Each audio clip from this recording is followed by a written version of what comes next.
The following reading is from chapter 11 through to chapter 16 of the book Be Good to Yourself by Orison Swett Marden. If you haven't listened to the first 10 chapters, you'll find the links to those sections of the audiobook in the notes.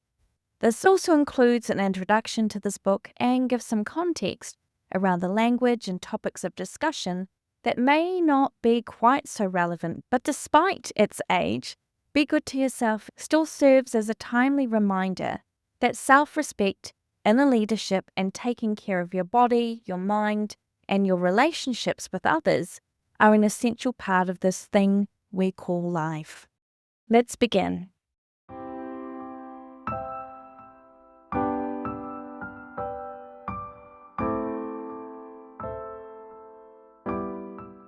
Chapter 11. Keeping a Level Head. Give us a man who is not easily thrown off his guard or off his balance, is the cry when danger threatens.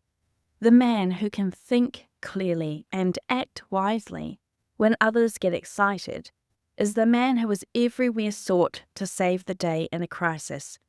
He is always wanted for important positions because, in emergencies, which are always likely to arise, everybody feels safer in his hands. It is the man who knows what to do when others are disconcerted, who is cool when others are excited, that is wanted. The man who is not easily flustered when pressure is brought to bear upon him, or when he is obliged to assume great responsibility. Men who easily lose their heads, and who go all to pieces in an accident, or when any great strain is brought to bear upon them, or anything very unusual occurs, are weaklings, and are not to be depended upon in an emergency. There is something superb, something we cannot help revering and admiring, in a person who can stand perfectly calm, unmoved, and serene when others become excited, lose their heads, and have no control over their acts. To keep a level head in all circumstances and under all conditions, to keep it when others lose it, to maintain an even judgment, good horse sense when others around are foolish, is a difficult thing. It shows a great reserve power, that which characterizes the poised, self-controlled man. What a magnificent example of serenity and poise under all conditions we have in the iceberg at sea. No matter how hard the tempests rage or how hard the mountainous billows dash against its sides, it does not tremble or quiver, or give any signs of having been touched, because 7/8 of its enormous bulk is below the surface of the water. Its immensity is securely balanced down in the calm of the ocean depths, beneath the agitation of wave or tempest. It is this tremendous reserve below the surface, this powerful momentum, which makes the exposed part of the iceberg bid defiance to the elements. One of the most difficult things for a young man to do is to keep a level head. It is so easy to lose one's balance, to get a swelled head over a little prosperity, to lose one's ambition for forging ahead by a raise in salary. A little ease and comfort are great tempters, great destroyers of ambition. It is a difficult thing to keep a level head when the storms of temptation and financial difficulties are raging about one. But it is easier than in prosperity. There is something in human nature which braces up against adversity, which stiffens up when the world goes hard and makes one tug the harder. But somehow ease, comfort, and the thought of prosperity take the spring out of the ambition.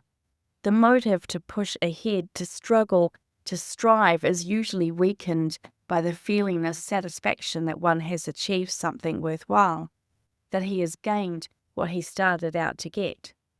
The test of a large, well-balanced man is that he does not change materially with changed conditions.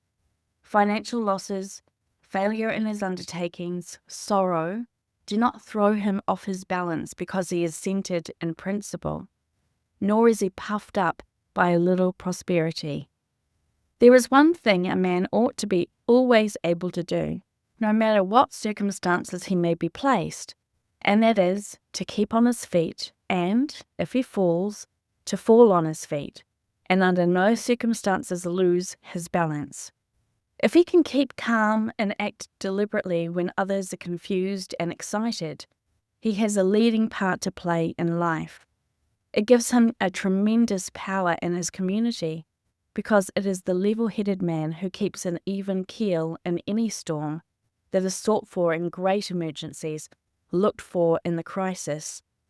The shaky man, the waverer, the man who is never certain of himself, who topples over when the crisis comes, who loses his backbone in a panic, is only a fair weather man, and like a timid girl, could sail a ship only on a smooth sea.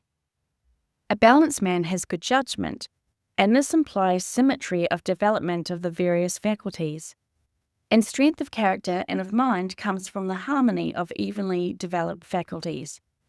In a perfectly balanced mind, no one faculty is developed out of proportion to the others.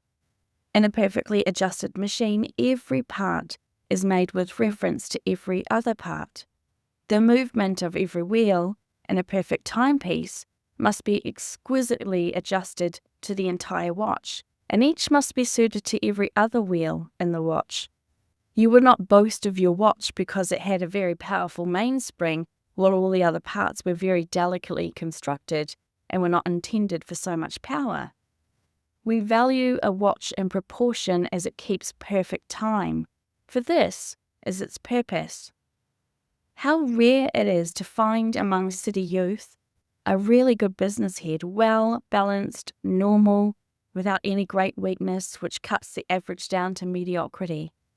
A superb, well-balanced head with faculties keen, judgment clear and sound, a mind that is not made one-sided by prejudice, not weakened by superstition, is a rare thing. Many youth are one-sided from lack of good, sensible, all-round training. Some one faculty, which happens to be predominant, is forced in its education, and the weaker ones, which ought to have exercise in order to keep the balance of all the faculties, atrophy from disuse. The training and education of the great majority of youths are not calculated to develop symmetry of faculty, balance of mental power. There is a great discrepancy between the physical and the mental training, or some one faculty is forced out of all proportion until the balance is lost.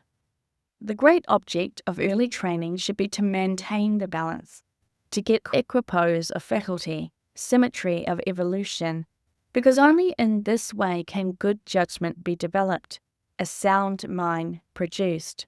For those who have not reached maturity, one-sided development, forced special training is one of the greatest curses of modern life. No wonder our insane asylums are overrun. The one faculty development is responsible for a large part of the lost balance, the lack of symmetry, the poor, weak judgment of many of our people. Mental poise indicates power because poise is the result of mental harmony. One-sided minds, no matter how brilliant in some particular faculty, are never balanced minds, any more than a tree is harmonious which has sent practically all of its sap, its nourishment, into the development of one huge branch, so that the other parts of the tree have suffered from starvation. The poised physician or surgeon in a critical case where a life hangs in the balance always has the advantage of the excitable one who is full of fear and loses his head. Mental poise gives strength to the lawyer. The poise of mind suggests great reserve power. It is the lawyer who maintains his equanimity and perfect mental equipoise in a great trial, while the little attorneys rant and fume, who carries weight with the jury. It was Webster's great mental equanimity that made him the colossal figure he was in the Senate and at the bar. His consciousness of great mental power gave him tremendous advantage over weaker men who doubted their ability to cope with him. Mental poise gives us a glimpse of the possibilities of the coming man, of man when all of his faculties shall be symmetrically developed, so that his life will express harmony instead of discord. The greatest forces in the universe are noiseless, are perfectly poised. Scientists tell us that there is force enough in a few acres of growing grass to run all the machinery of the world. And yet, like all the other forces of nature, it is absolutely noiseless. The most delicate ear cannot detect any friction, the slightest lack of harmony in the works of nature. The strongest characters are never noisy. They are balanced, poised, serene. The water in a little mountain brook dashing down over the rocks will make more noise than the mighty Mississippi River. Weak characters, like an empty wagon, are noisy. They fuss and fume and accomplish but little. The effectiveness of our work depends upon all our faculties working in harmony.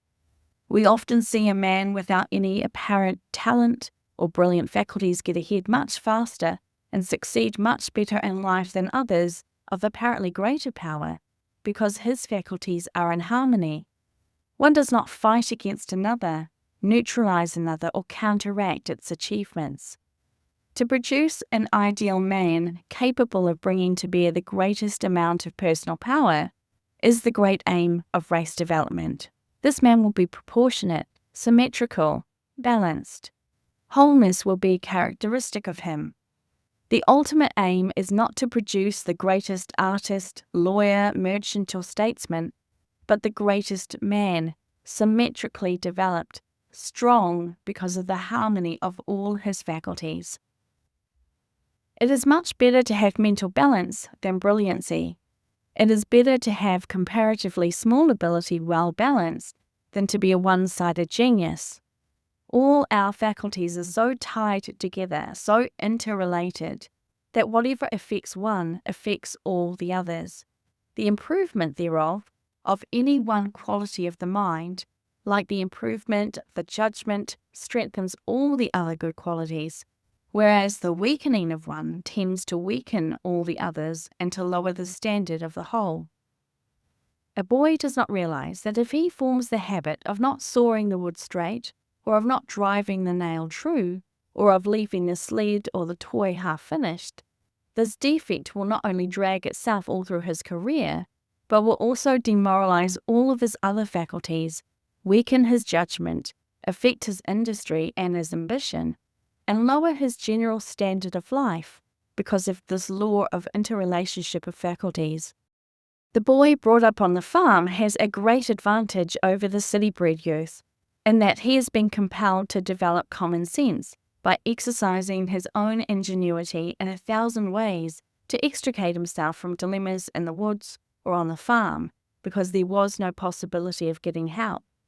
He has been forced to make the sled or the toy which he could not afford to buy, and has learned to use tools with skill in making and repairing things about the farm or the house. All these things have tended to develop his horse sense. All around, level-headed men are scarce. They are always at a premium. We find many splendid men who are wonderfully competent in many faculties, but who are always doing strange, unbusinesslike things.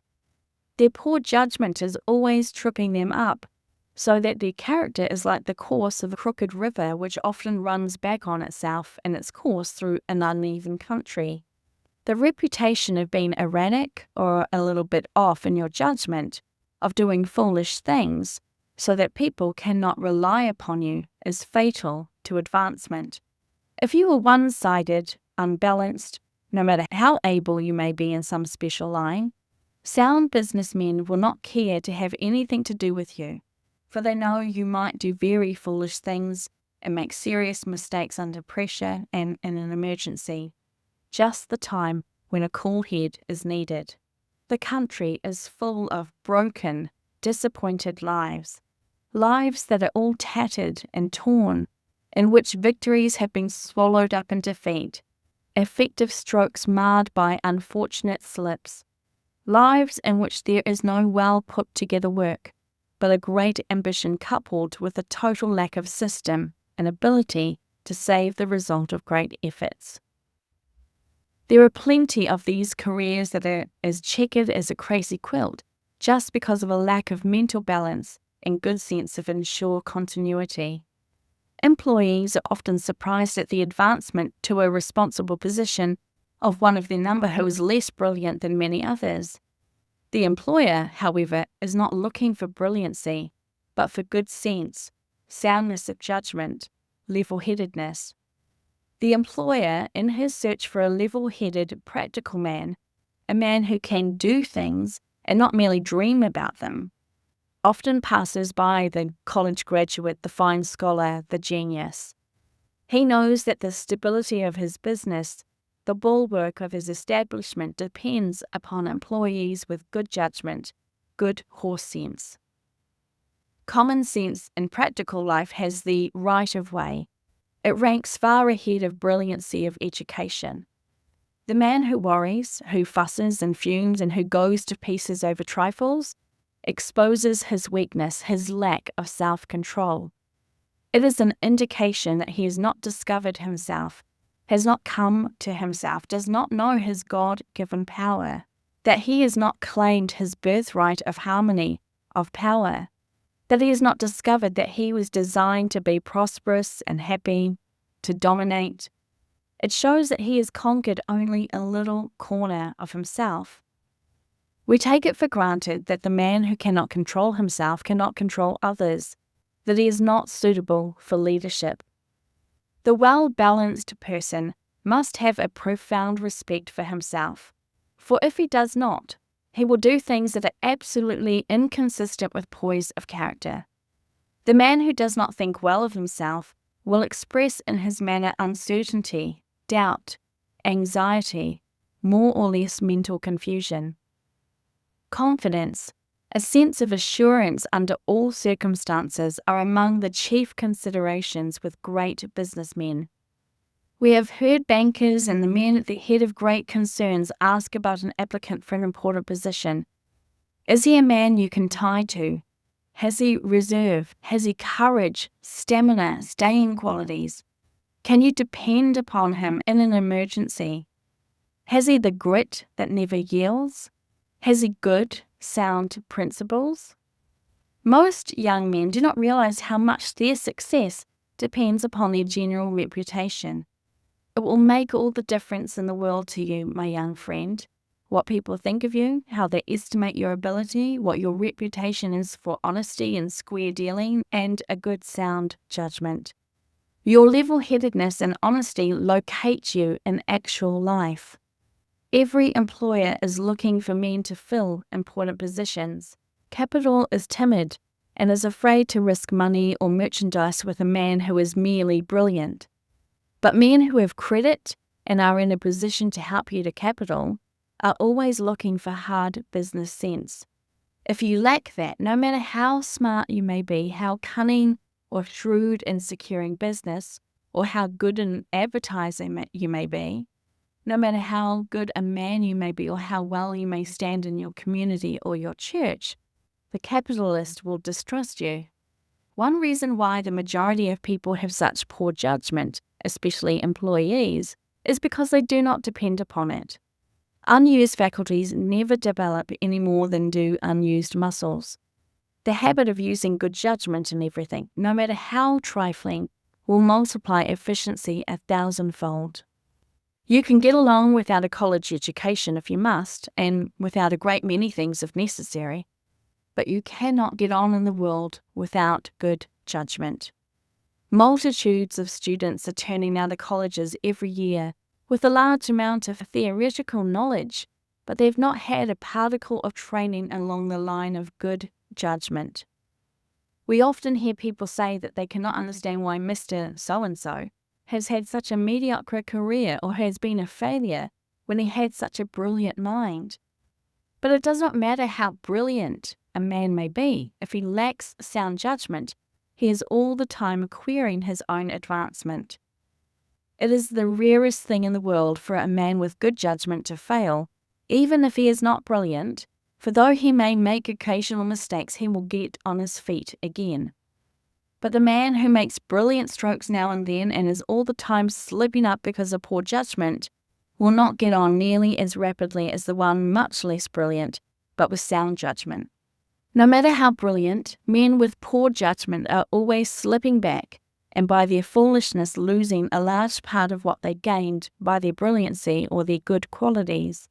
If you want to get the reputation of being a level-headed man, you must act like one.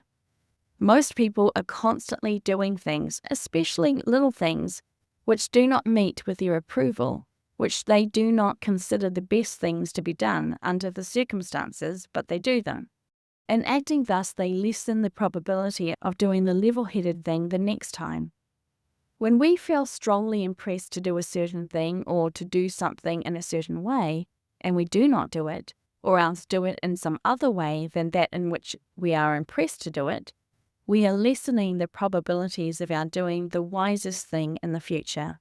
In other words, if we form a habit of always doing the thing we ought to do, doing it by the way we honestly believe to be the best way, and never allow ourselves to shirk responsibility or to fail to do the best thing because it interferes with our comfort or leisure, we shall, after a while, get into the habit of doing the wisest thing. We constantly hear people make remarks like this: "I know that I ought to do this thing today, but I do not believe I will," or "I do not feel like it." And they perhaps procrastinate or let the thing slide along and do just the opposite to what they know they ought to do. Everyone who expects to make the most of himself, to make his life a success, must take himself in hand just as he would a pupil or a child, and no matter how disagreeable or hard it may be, discipline himself to do the right thing always, the wisest thing, and not let himself off with the easy thing or allow himself to do a thing the wrong way. A very successful man who found that he was getting into a habit of letting things slide along, doing the easiest and putting off the hard, difficult thing, suddenly realized that if the habit became fixed, it would seriously handicap his career. He turned completely around, forced himself to begin his work early in the morning and always to do what he felt he ought to do and in the way which appealed to his best judgment, regardless of whether or not it interfered with his leisure or comfort. The result is that within a very short time, he has made himself a strong, vigorous character, and now finds it comparatively easy to do what he ought to. But he says that unless he had taken himself in hand and trained himself as a teacher would a pupil, forcing himself to do the right thing, the wisest thing, regardless of whether it was the easiest or not, he would practically have wrecked his career because he was naturally inclined to indolence and to take things easy, to postpone the disagreeable, the difficult task, and to do the agreeable, easy things first. Great characters have ever felt the necessity of this stern self-discipline. If you always force yourself to do what you know you ought to do, instead of listening to your inclination or consulting your comfort or convenience, you will very materially strengthen your character and your judgment, and you will also increase your reputation for level-headedness. The trouble is that most of us use our second or third best judgment instead of our first, because it often fits our comfort and convenience to do so. Deplore it as we will, we are most of us lazy, and we like to get out of disagreeable tasks. We do not like to do things which interfere with our comfort, things which tax and perplex us. Because we have taken the easy road so often, most of us have fallen into the habit of avoiding the difficult, of shunning the disagreeable, and of procrastinating, putting off the uncomfortable. Now, the way to avoid the sting of a nettle is to grasp it vigorously, quickly. The way to take the sting out of a disagreeable task is to do it quickly, vigorously, not to dilly-dally with it, not to play with it and torture ourselves, but to get right after it, to attack it, wrestle with it, with determination to accomplish it. Courage is an indispensable quality in our success, but if it is not balanced and regulated by prudence, cautiousness, it will run away with us and lead us into all sorts of foolhardily things. Boldness is a great quality when it is held in check by proper cautiousness and guided by good judgment. I know a man whose courage is very much overdeveloped and his faculty of caution is very deficient.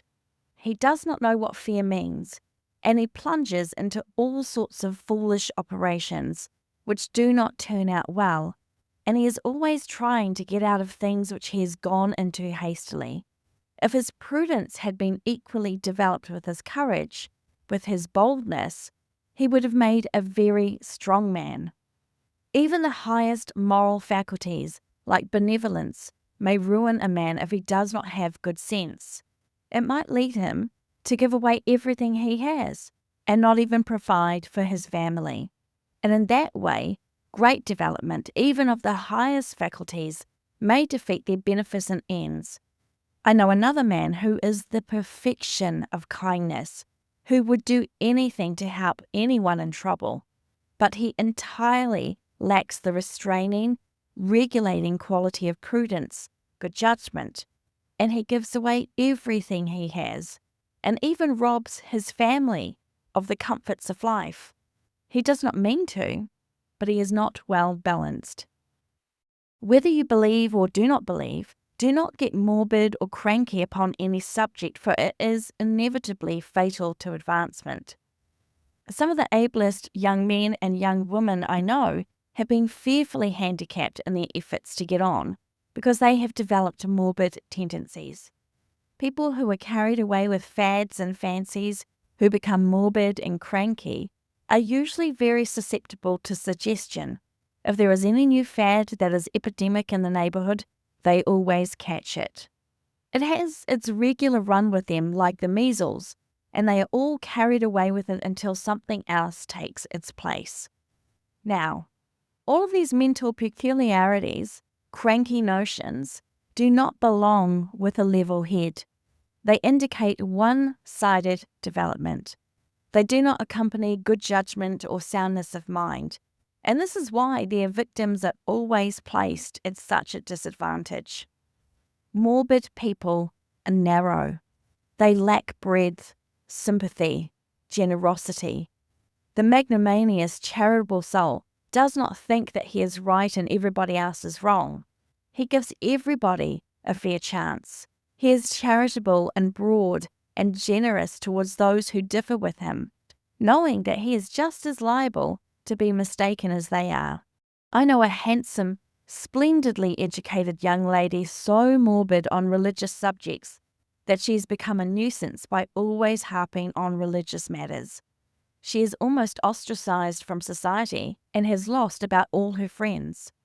She does not realize that people do not understand her and has grown so morose and melancholy that her family are very much alarmed about her. She has a great deal of ability and is extremely attractive. She is also a fine teacher and loves to teach, but she cannot get a school because of these morbid tendencies. And the worst of it all is that she has settled down to the conviction that she is peculiar and that she cannot get rid of these peculiarities.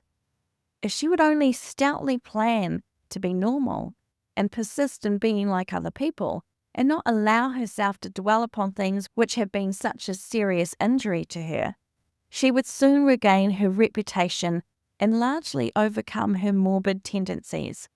But she insists upon carrying religious tracts in her pocket wherever she goes and handing them out to strangers, and especially to those who she sees under the influence of drink or who bear the marks of dissipation, till everybody who knows her avoids her, because they do not like to enter into unpleasant discussions on religious subjects.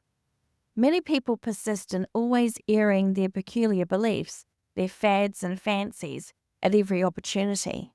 Many regard this as a sacred duty.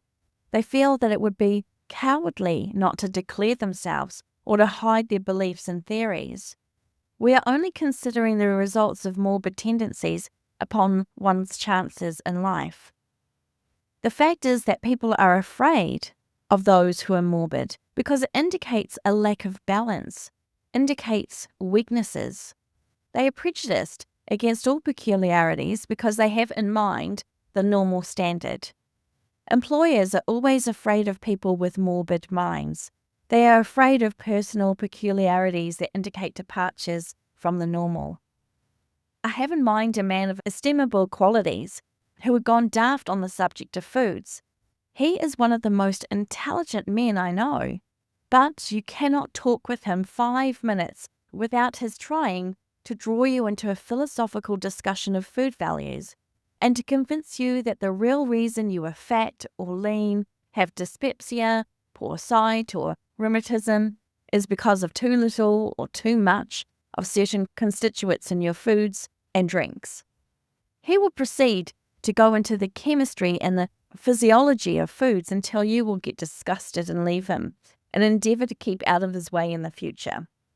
Another acquaintance, a man of great ability, has become morbid upon the question of medicine.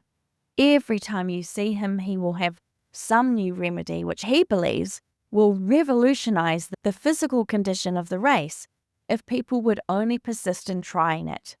Yet, he came near ruining his own health in his experiments, and although a man of great general ability, he carries little weight in his community because everybody points to him as a crank.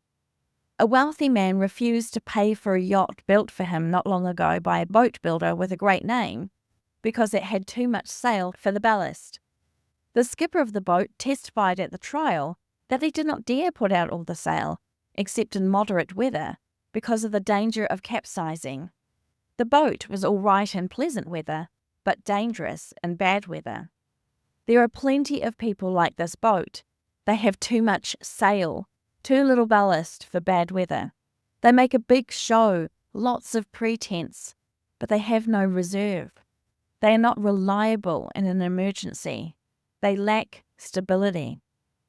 The great problem of the racing yacht builder is to secure the greatest speed consistent with safety.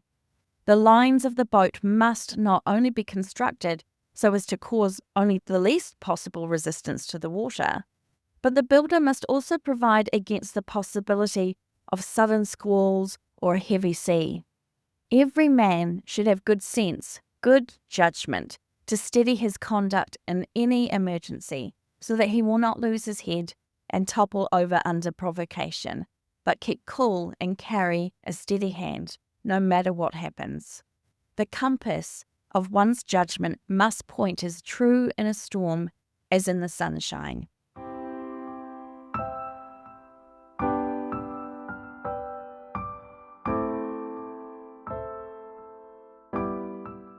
Chapter 12.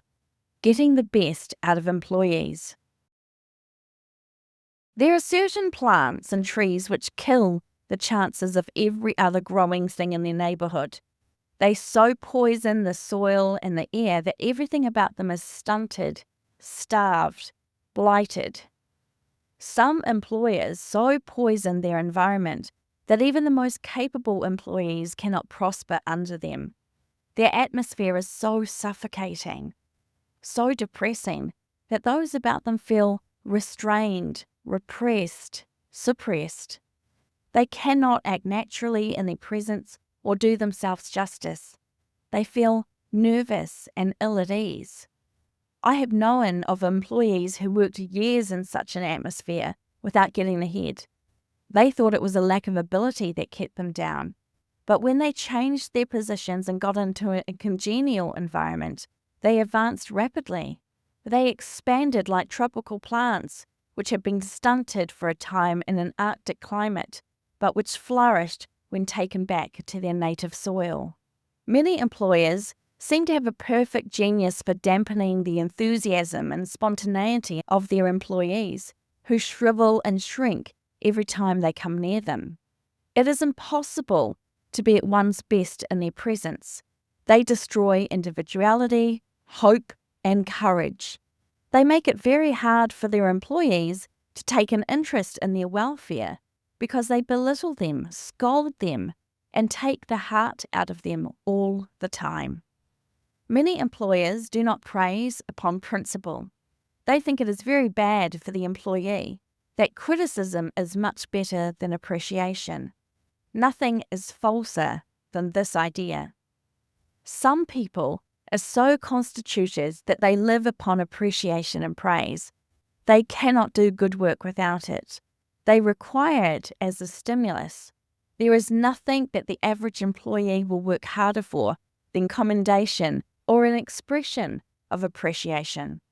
The fact is, There is nothing else which will so tie him to his employer as a feeling that he is appreciated. Nothing will so enhearten him as a word of praise when he tries to do his best. Do not be afraid to praise heartily. Do not give a little pinched, stinted appreciation as though you were afraid you will spoil your employee. Be wholehearted and generous in your praise. You will be surprised to see how he will respond. Many a successful man and woman have found the turning points of their careers in a little praise, a little hopeful encouragement. How many people date their first inspiration, their first step forward, from an encouraging letter, appreciation of something they did, or a word of praise which kindled hope or aroused ambition and determination to be somebody in the world? Clara Morris says that when she was trying to establish her reputation in New York, Mr. Augustin Daly, her manager, used to watch her from the audience in order to criticize her. One evening, after she had had a great many discouragements, he came up to her and said, "Good girl, you never did better than tonight." This kindness, at a discouraging moment, she says, meant more to her than anything else she had ever experienced. The knowledge that our ability is recognized makes us think more of ourselves. It gives us hope that, after all, there may be something for us in the future as well as for others who have succeeded. The efficiency of employees depends almost wholly upon their courage, because without courage, enthusiasm and zest are impossible. No one can be original, creative and prolific in his work under fear and suppression. Spontaneity is absolutely necessary to the best result. If employees are hemmed in, watched, suspected, criticized, their work must be restricted and of an inferior quality. Courage and hope are great elements in production. They are powerful assets in employees, which many proprietors entirely cut off.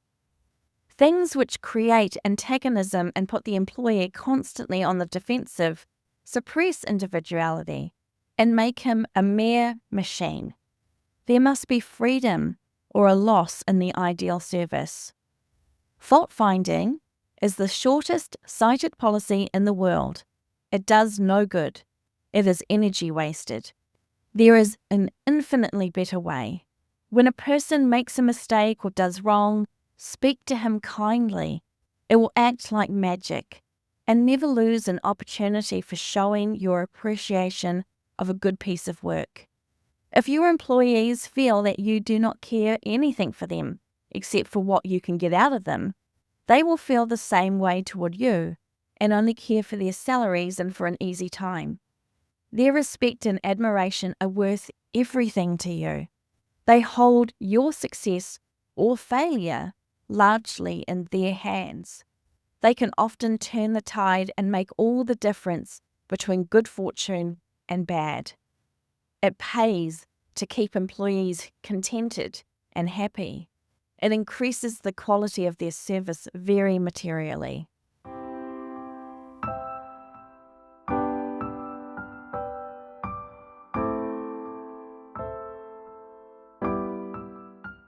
Chapter 13. Don't let your past spoil your future.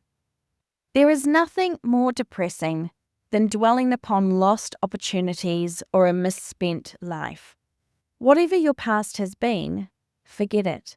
If it throws a shadow upon the present or causes melancholy or despondency, there is nothing in it which helps you. There is not a single reason why you should retain it in your memory, and there are 1,000 reasons why you should bury it so deeply that it can never be resurrected. Nothing is more foolish, nothing more wicked than to drag the skeletons of the past, the hideous images, the foolish deeds, the unfortunate experiences of yesterday into today's work to mar and spoil it. There are plenty of people who have been failures up to the present moment who could do wonders in the future if they could only forget the past, if they only had the ability to cut it off, to close the door on it forever and start anew. I know a number of people who complain of their fate and hard luck and what they call their iron environment, who are themselves their worst enemies. Unconsciously, they poison and devitalize the atmosphere of their surroundings by the pictures of failures which they are constantly creating in their minds. Their pessimism, exhaling from every pore, envelops them in a dense but invisible atmosphere through which no ray of light or hope can enter. And yet they wonder why they do not succeed. They expect bright pictures to come from dark ones, hope from despair, cheer from gloom. These same people would think a farmer ridiculous who should sow nettle seeds and expect them to produce wheat or corn, or one who should plant the deadly nightshade in his garden and hope to see the rose or the lily flourish on its stem. They do not seem to appreciate the fact that everywhere in the universe, like produces like. That whatever thought we sow, we must reap in kind. That the sour, gloomy, pessimistic seed sown in the garden of the mind must produce its own peculiar fruit. Grapes will not grow on thorns or figs on thistles. The man or woman who uses up vitality in complaining, finding fault with circumstances, kicking against fate, who is always protesting that there is no justice in the world, that merit is not rewarded, that the times are out of joint, and that everything is wrong, is put down, and rightly, as a weakling with a small, narrow mind. Large-minded men and women do not spend their energies whining. If they meet an obstacle, they go through it and pass on about their business. They know that all their time and strength must be concentrated on the work of making a life. The whiner not only wastes his time and strength, but he prejudices people against him. No one feels inclined to help a man who is always complaining of conditions and blaming his hard luck. Somehow, we have a feeling that he does not deserve help, but a good scolding instead. The practical businessman has no sympathy with the man who claims that he cannot get a job. A great many employers object to having people around who complain that luck has always been against them. They fear, and perhaps not without reason, that they will create evil conditions. I recently heard of a successful English politician and businessman who advertised for a man, a combination of valet and companion. He had reduced the number of applicants for the position to one and was about to complete arrangements when the man began to tell of his career, his ambitions and misfortunes. It was a genuine hard luck story. The politician listened for a while and then astonished his would-be employee by saying, "I find I do not want you." When urged to give his reasons for the sudden change in his decision, he replied, "I never hire hard luck people, especially the kind who talk about it." The successful man's conduct toward the unsuccessful one seems cruel and unjust. The latter may not have been responsible for his hard luck and might have made a valuable servant. But putting aside the justice or injustice of the prosperous man's conduct, the story points the fact that the complaining person, the whiner, by his own conduct places himself at a fearful disadvantage. Nobody wants the man who poses as a victim of hard luck, who says that he cannot get a job. Man is so constituted that he does his best work when happiest. He is constructed on the happiness plan, so that when he is most harmonious, he is most efficient.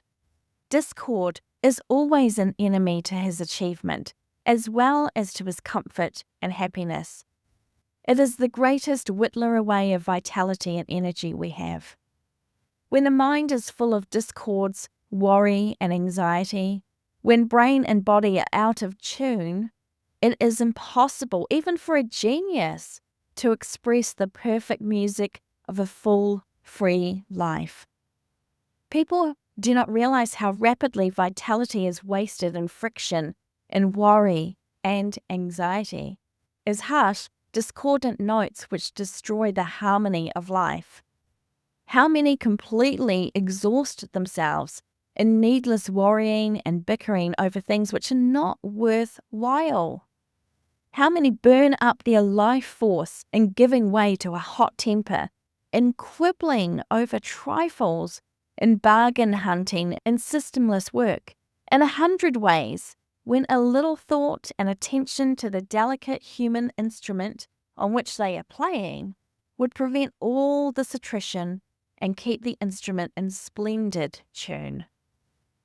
If a young man should draw out of the bank a little at a time the money which he has been saving for years for the purpose of going into business for himself, and throw it away in dissipation, we should regard him as very foolish and predict his failure. But many of us throw away success and happiness capital just as foolishly. For every bit of friction that comes into our lives subtracts so much from our success. We cannot do two things with our energy at the same time. If we use it up in friction, we cannot expend it in effective work. He could not keep himself in tune would be a good explanation of thousands of failures. Many of these failures could have accomplished great things if they could have only kept themselves in harmony, if they could only have cut out of their lives the friction, the worry and the anxiety which whittled away their energy and wasted their life forces. The keynote of life's harmony is cheerfulness. Every muscle and every nerve must be tuned until it responds to that vibration. As the piano tuner eliminates the least discordant sound, so the coming man will tune out the discordant notes of passion, of hatred, of jealousy, and of worry, so that there shall be no inharmony in the instrument. He will no more think of starting out in the morning to play on the most delicately constructed instrument ever made when it is out of tune, than a great master musician will think of playing in public on an instrument that was out of tune. Gloom, despondency, worry about the future, and all discordant passions must be tuned out of this life instrument before it will express the exquisite melodies, the ravishing harmonies which the Creator intended it to express.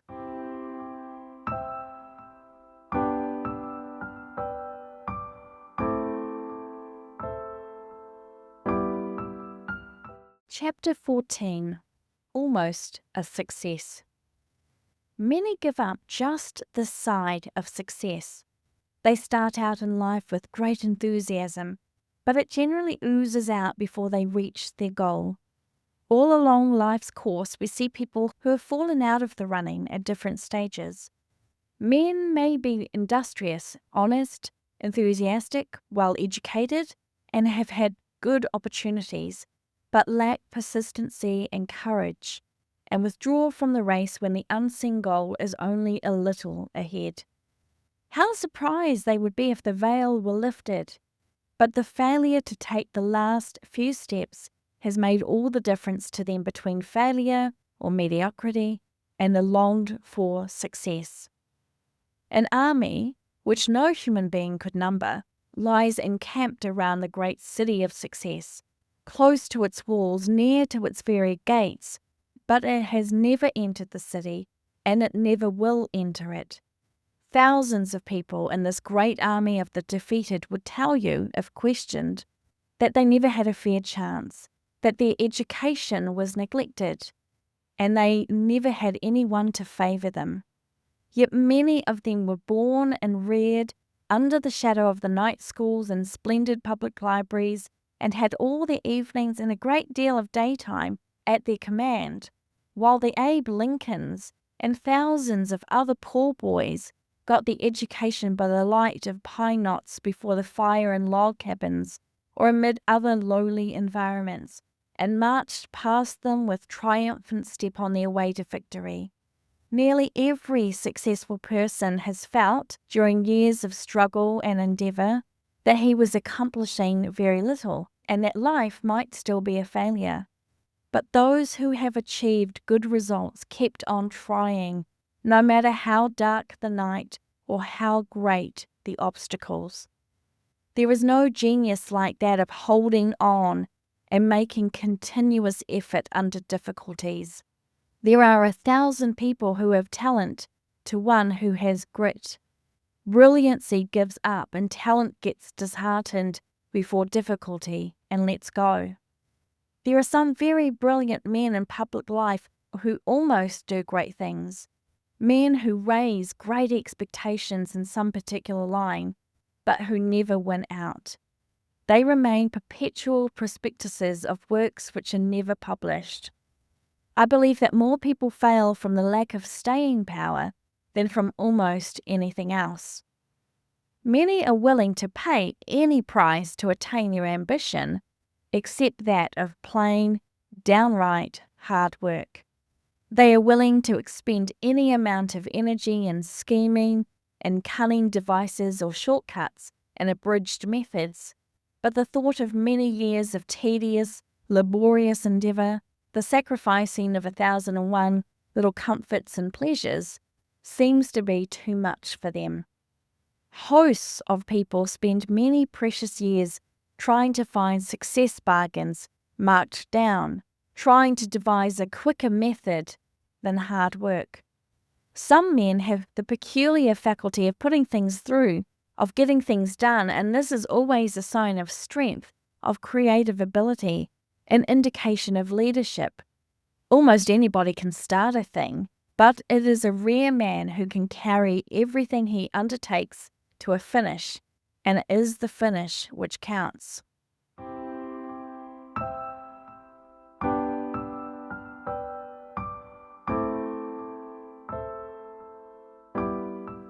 Chapter 15. The Born Leader. A stranger, unfamiliar with American methods, on going into one of our big establishments, might get the impression that the hundreds of employees who are hurrying and scurrying about, doing a great deal of talking and bustling, are responsible for the enormous volume of business being done. But if he should go into a certain private office in the establishment, he would probably find sitting there at his desk a quiet, serene, level-headed man. A man probably of very few words, who dominates and controls all the activities of the hundreds or thousands of employees. He is the head and centre, the moving force behind all the hurry, bustle, and show. The man who aspires to leadership must be an organizer. He must not only read men like an open book, but also judge accurately what to do with them, how to weigh, measure, and place them. It seems as natural and as easy for some people to lead, to command, and to control others as to breathe. There is something in their very personalities that dominate others. They are born leaders. They do not need to exercise great willpower. They conquer by the very force of their presence, their character, as Hercules conquered those who looked upon his gigantic, powerful figure. No matter what situation they are in, they dominate. Put a lot of strange cattle together, and they will very quickly decide which is to lead the herd. They will lock horns for a while and test their strength, but when the leader has once asserted himself, by common consent of the rest, who do not question it after the first test, he is master. On every board of directors or trustees and every organization of men, there is always one who easily overtops the others.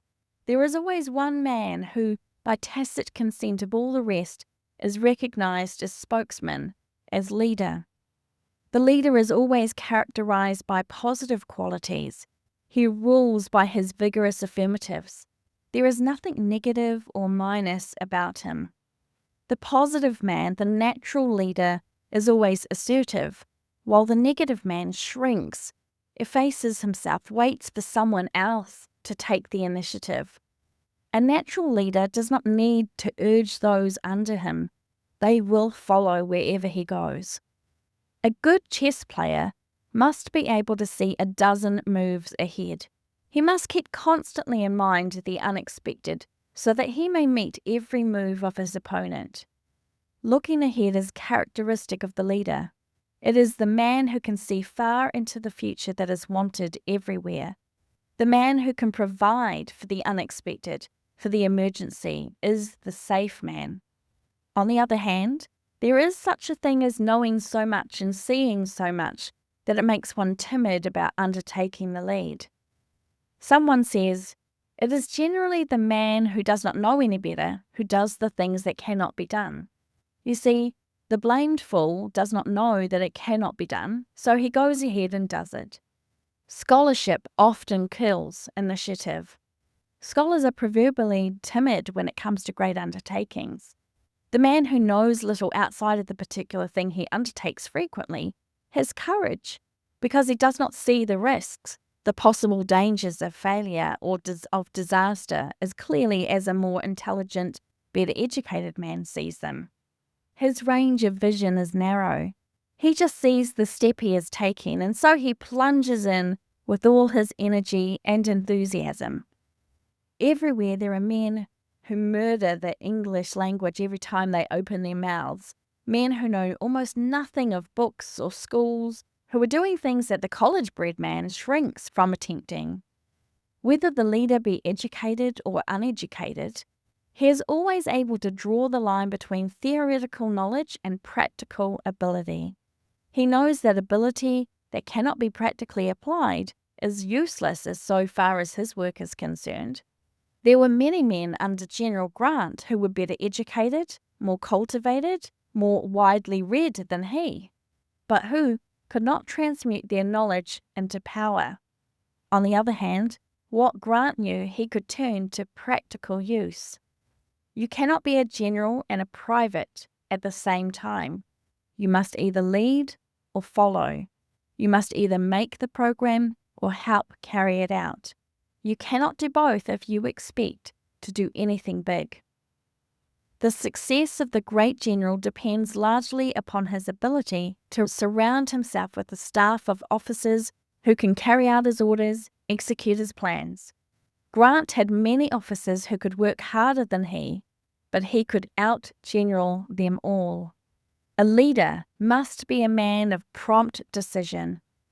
If he vacillates, if he never quite knows how to step without consulting someone else, his followers, his employees, will soon lose respect for him.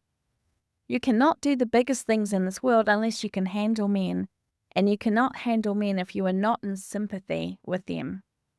The greatest leaders are those who combine executive ability with kindness and consideration.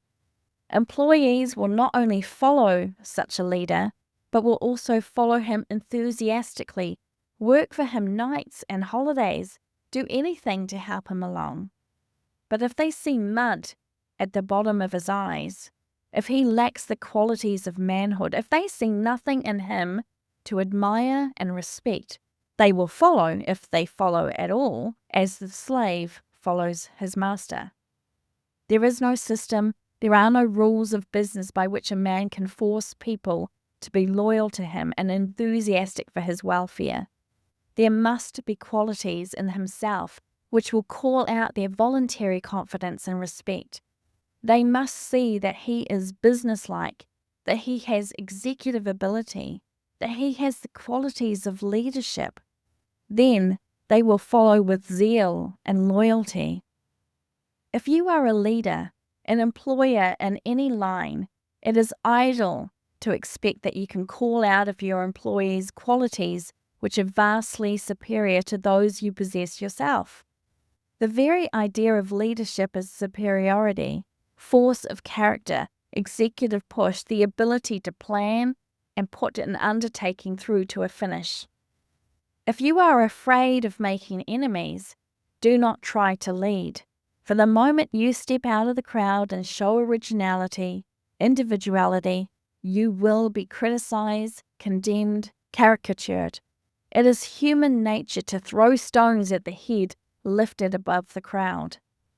No great leader ever yet escaped the jealousy and the envy of those who could not keep up with him or do what he did. A leader must be positive, aggressive. He must have an iron will, an inflexible purpose, and boldness bordering on audacity. He must be able to defy criticism without being insensible or indifferent to it. Some of our great leaders have been extremely sensitive in this respect. Criticism was very painful to them, yet they had the qualities of leadership which urged them on in spite of the pain caused by harsh and unjust criticisms. Many worthy young men have retired from the race for leadership because of the sting inflicted by the malice and envy of their fellows. They did not think the honey worth the sting.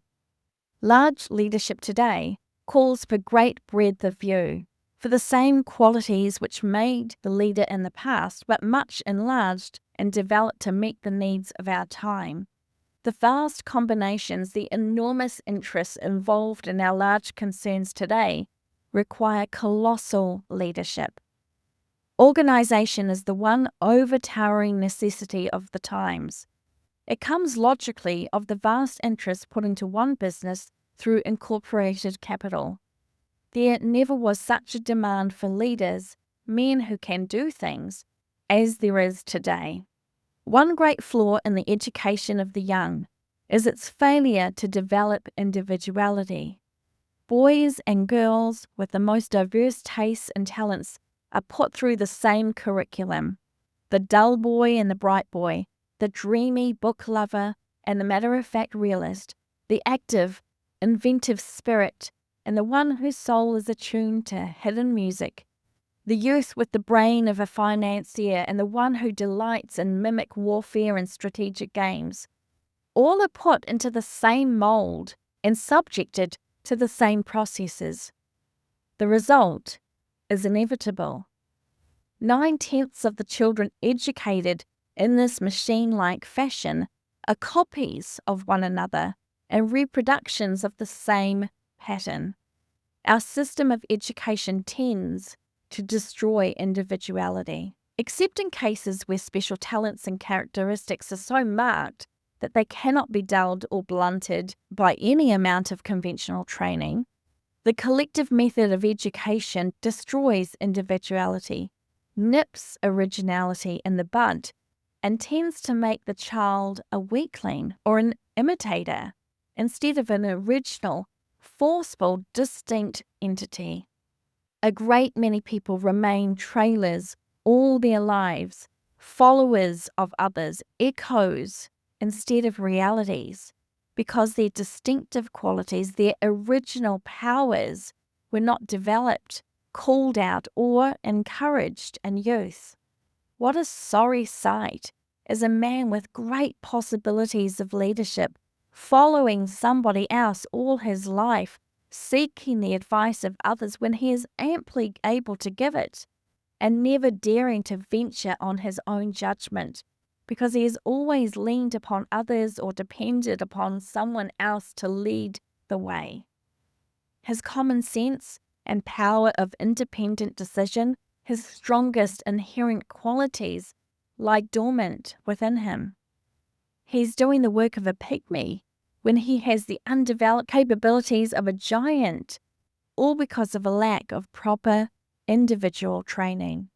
True education, the education for which the world is ripe, is unfoldment, calling out the germs of possibilities, developing original force, fostering self-reliance, encouraging and stimulating initiative power and executive ability, cultivating all the faculties and exercising, strengthening and buttressing them. We want leaders and originators more than we want followers or imitators. We have enough and to spare of those who are willing to lean on others. We want our young people to depend on themselves. We want them to be so educated that their qualities of leadership, their originality, and their individuality will be emphasized and strengthened instead of obliterated. Self-assertion, the spirit of independence, the courage The manhood which respects its own powers and is determined to rely upon them, and belief in oneself, the qualities which characterize a leader, can be cultivated by every human being. But if these qualities are not drawn out in youth, they may forever lay dormant in the soul. Scores of college graduates who have won their diplomas legitimately and honorably fail hopelessly when they attempt to grapple with the practical side of life. They have no qualities of leadership, no independence of thought, and no self-reliance. They are stuffed with facts and theories, but their executive faculties, their powers of combination and assimilation, the qualities which grasp and hold and manipulate, all lie dormant within them. They were not trained in boyhood to depend upon their own judgment. Hence it is weak, hesitating, and uncertain. Their common sense has never been put to the test. They do not know how to be aggressive or how to marshal their facts and theories and reduce them to working proportions. Whatever you learn in school or college, remember that it is the executive talent, the ability to do things, the power of achievement that counts. It is not the great scholar who is brimful of facts and theories, but the practical man who will do it, who deals with conditions, not theories, and who can bring about results that is in demand everywhere. Education is not a stuffing of the memory with facts and theories until it becomes like an unwieldy encyclopedia or dictionary that it cannot be handled with ease. A really educated man is not loaded down with textbook information that he cannot put into practice. He knows how to utilize every bit of his knowledge. His education gives him executive power and makes him master of himself, with ability to manipulate perfectly all the powers that God has planted in his soul. The man who is rightly educated will never be a leaner, imitator, or follower. He may not necessarily be a great leader, but he will not seek his opinions from others. He will trust his own judgment, will pilot his own bark, no matter how rough or troubled the waters, will be himself, and will live his own life, whatever his lot may be cast.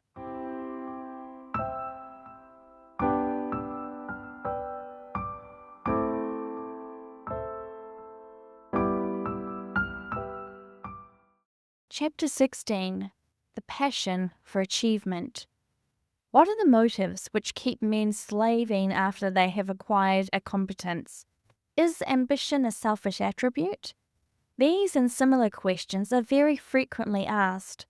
The passion for conquest, for power, the love of achievement is one of the most dominant and persistent characteristics of human nature. With most men, the bread and butter and housing problem, the question of getting a living, a competence, is only one, and often one of the least of the motives for an active career. We have an instinctive feeling that we have been set in motion by a higher power, that there is an invisible spring within us, the imperious must, which impels us to weave the pattern given us in the mount of transfiguration of our highest moment, to make our life vision real. A divine impulse constantly urges us to reach our highest ideal. There is something back of our supreme ambition deeper than a mere personal gratification. There is a vital connection between it and the great plan of creation, the progress, the final goal of the race. Even if dimly, we are conscious that we owe something to the world and that it is our duty to pay the debt. There is something within which protests against our living idle, purposeless lives, which tells us that our debt to the race is a personal one. It tells us that our message to humanity is not transferable, that we must deliver it ourselves. No matter how much money we may have, we don't feel quite right unless we are doing our part of the world's work. We feel that it is mean, contemptible to be drones in the great human hive, to eat, drink, wear and use what others earn by hard labor. We have a sneaking feeling that we are criminals, that it is unworthy of us to shirk a manly or womanly part in life. It violates our sense of justice, of fairness. These promptings of humanity and the yearning of every man and woman for a fuller, completer life, the craving for expansion, for growth, the desire to objectify our life visions, to give birth to the children of our brain, to exercise our inventiveness, our ingenuity, to express our artistic temperament, our talents, whatever they may be, the inherent instinctive longing to become that which we were intended to be, to weave the life pattern given us at birth. These are the impelling motives for a creative career. One man expresses himself or delivers his message to humanity through his inventive ability to give his fellow men that which will emancipate them from drudgery. Another delivers his message through his artistic ability, another through science, another through oratory, through business or his pen, and so on. Through all the modes of human expression, each delivers himself according to his talent. In every case, the highest motive is beyond the question of mere living getting. The great artist does not paint simply for a living, but because he must express that divine in him that is struggling for expression. He has an unconquerable desire to put upon canvas the picture that haunts his brain. We all long to bring out the ideal, whatever it may be, that lives within us. We want to see it. We want the world to see it. It is not so much what men get out of their struggles as the inherent passion in every normal man for self-expression, to do the biggest thing possible to him that urges them on. This is what keeps men going, always struggling to achieve. Some savage tribes believe that the spirit of every conquered enemy enters into the conqueror and makes him so much stronger. It is certain that every business or professional conquest or financial victory, every triumph over obstacles makes the achiever so much larger, so much stronger a man. The exercise of the creative faculties, the stretching of the mind over greater and greater problems, and the solving of them, constitute a powerful mental tonic and give a satisfaction which nothing else gives. Think of the tameness, the insipidity, the weakness, the mental flabbiness of the life of the inactive and purposeless man who has nothing special to do, no great life motive, pushing him on in comparison with that of the man who feels all the forces within him heaving and tugging away to accomplish a mighty purpose. The idle, aimless man does not know the meaning of personal power or the satisfaction which comes to the doer, the achiever. Those who wonder why men who already have a competence continue to struggle, to play the game with as much zeal and ardour as ever, when they might retire from the field, little realize the tremendous fascination of the great life game, especially for those who have artistic talent and those who have the ability to do things, men who have great executive powers, qualities of leadership. With as much reason might we wonder why great singers, artists, actors, authors do not retire from active life, give up their work when they are in the zenith of their power, when they are in just a position to do the greatest thing possible to them, as to wonder why great businesses and professional men do not retire in the most fruitful period of their lives, merely because they have attained a competence. The unborn creatures of the imagination of the artist, the author, the actor, the singer, struggling for expression, haunt them until they are made real.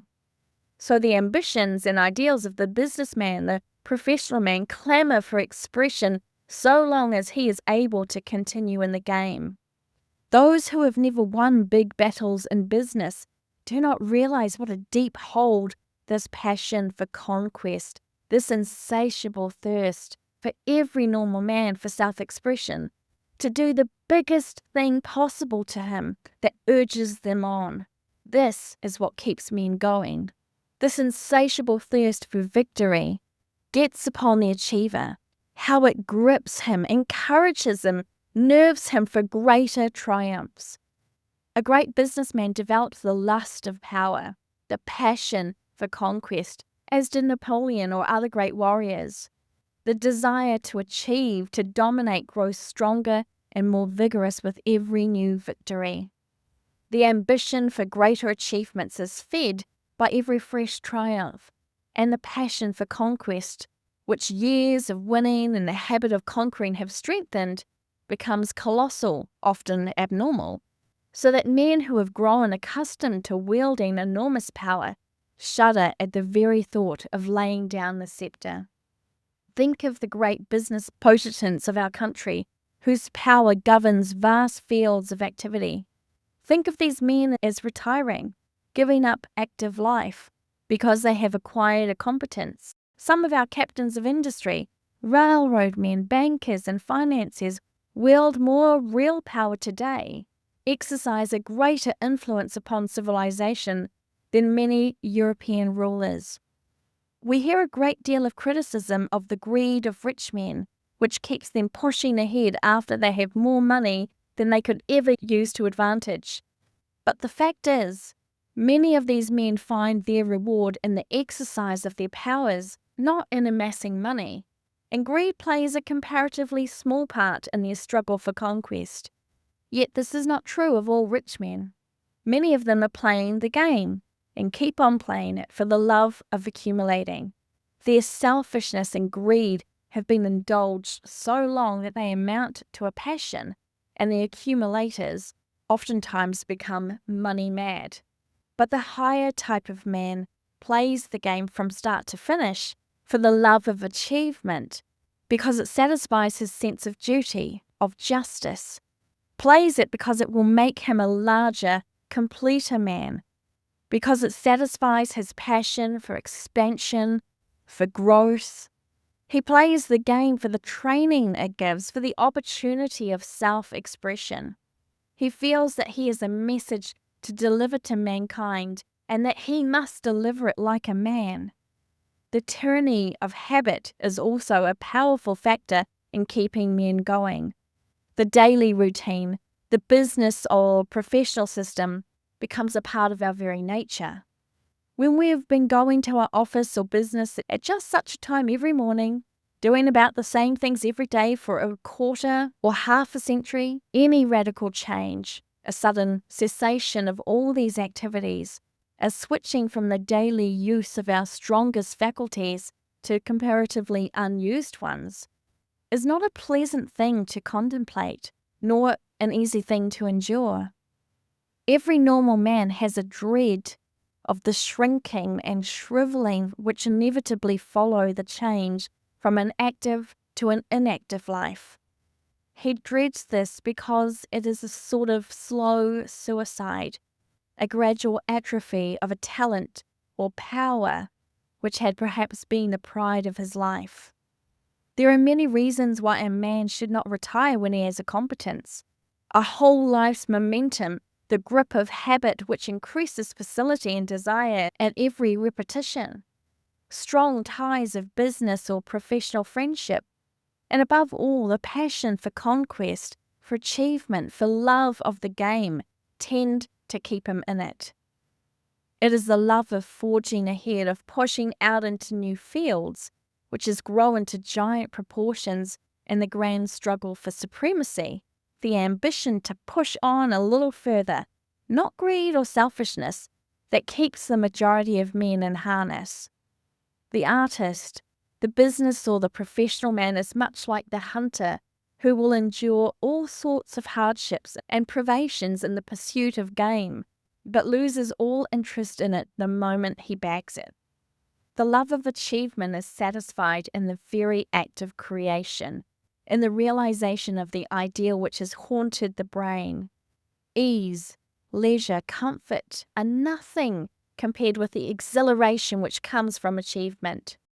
Who can describe the sense of triumph that fills the inventor, the joy that thrills him when he sees for the first time the perfect mechanism or device, the work of his brain and hand, that will ameliorate the hard conditions of mankind and help to emancipate man from drudgery?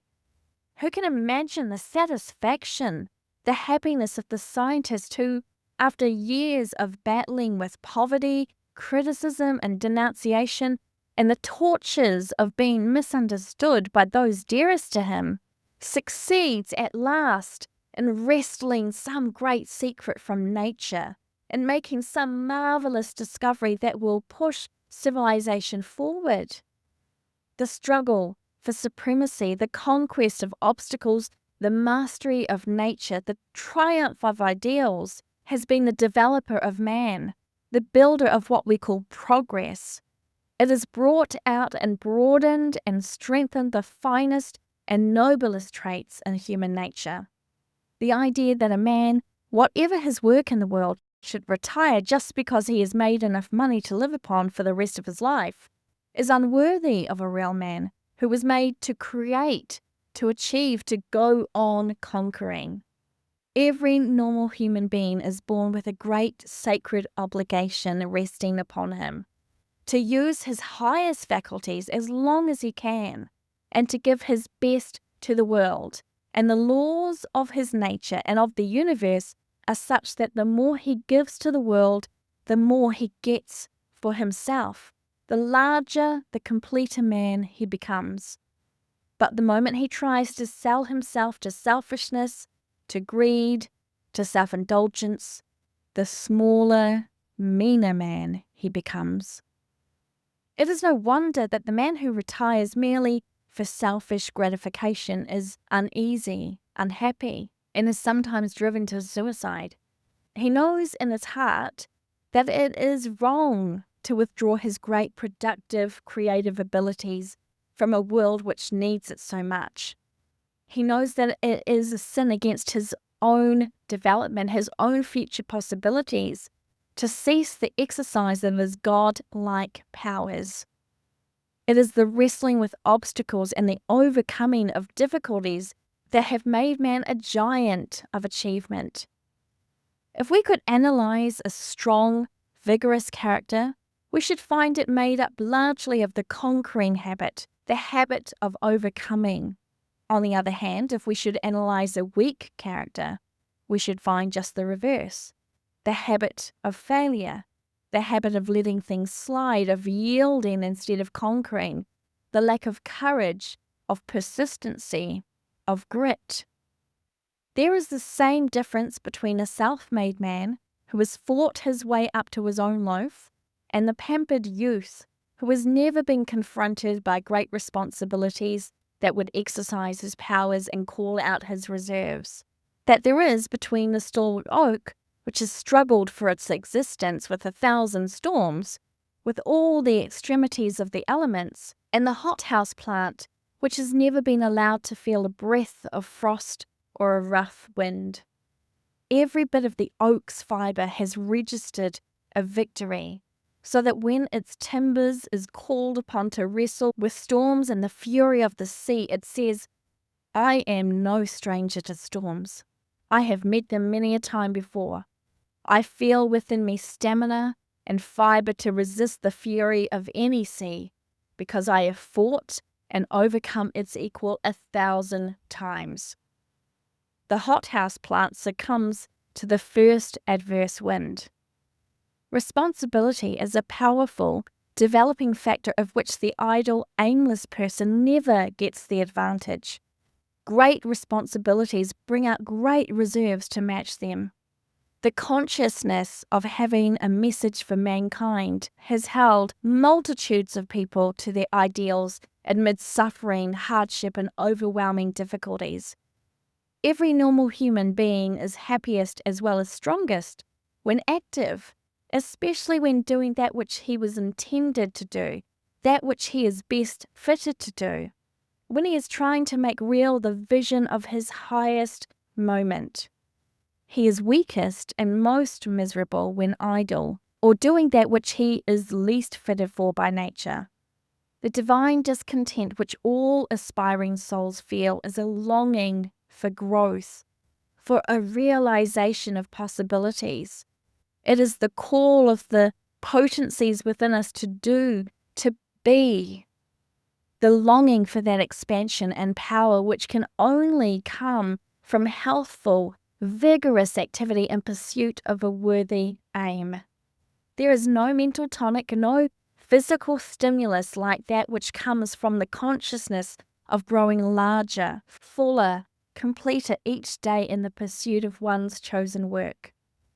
The passion for conquest, the conquering faculty which we all have, that something within us which aspires, becomes strong and powerful just in proportion as it has legitimate exercise and encouragement, so that every feeling out and stretching of the mind, every exercise of the faculties today, makes a larger tomorrow possible.